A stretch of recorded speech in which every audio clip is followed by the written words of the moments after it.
Cabinet. Okay, we'll see.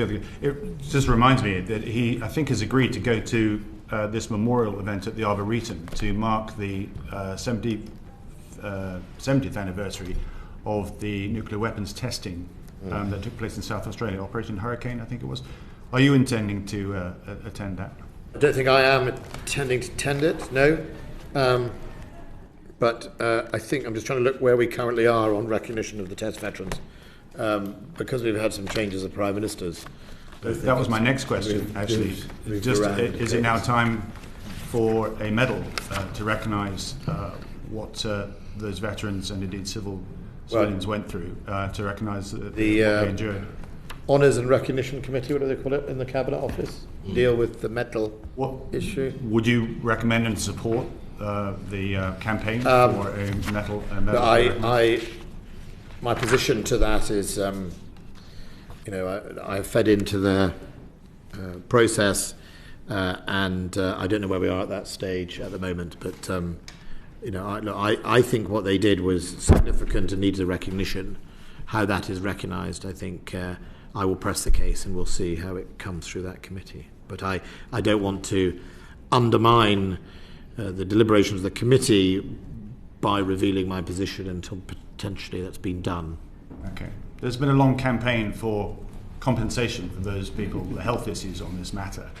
Now, I raise a matter of interest here. It just happens we're going down this avenue.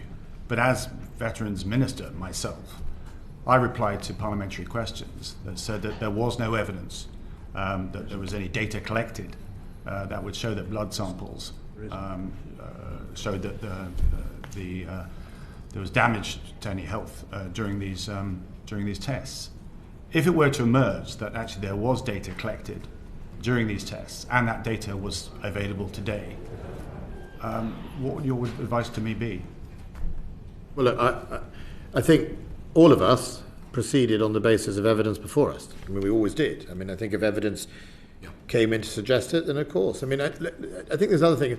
But it would be a criminal offence if the MOD was found to have held back evidence that was there, which could actually affect the outcome of a medical...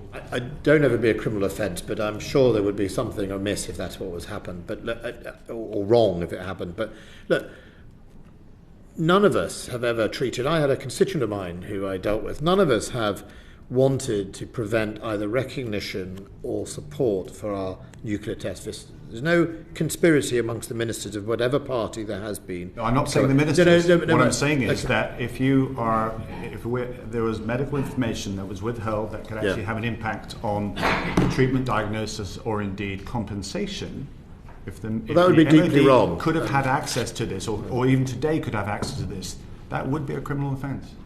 I'm not a lawyer, but what I would say, it would be deeply wrong to withhold from ministers and anyone else evidence. And if anyone has any evidence, they should put it before us. Well, just on this, in terms of compensation, if you need my signature on a document, you're quite happy to look at all my papers and the proposal that I put forward and the reasons why it didn't go any further. I'm quite happy for you or any of your ministers to look at the documentation. All I will say is that it was something I worked very hard to try and solve. It wasn't the MOD's fault why it wasn't solved. I think could I invite the Secretary of State to understand the concerns here, and that it might be worth investigating yourself as to whether there is information out there that could otherwise have affected them. If veterans were not allowed access to the full, complete picture of their own medical records, then that is irresponsible. We'll happily respond to the committee. That's very kind. Thanks very much.